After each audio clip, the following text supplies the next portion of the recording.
Magandang araw! For today's video naman po, ipapakita namin ang tamang pagkain ng kalamansi. Pero dahil wala kami pambili, hihingi muna kami dito sa puno at wala naman ang may-ari. Salamat at may tanim silang kalamansi. Dahil sa halos araw-araw na pagkain ng bebe ko ng kalamansi ay mauubusan talaga kami ng pambili. At ganito po ang tamang pagkain ng kalamansi. Kailangan muna magpa-cute para hindi halatang naaasiman. Yum yum yum yum. Yum yum na yan, yum yum. Ay.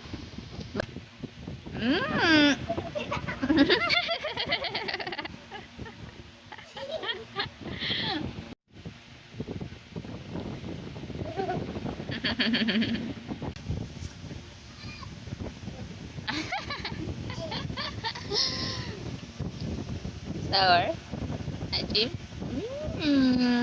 Yeah.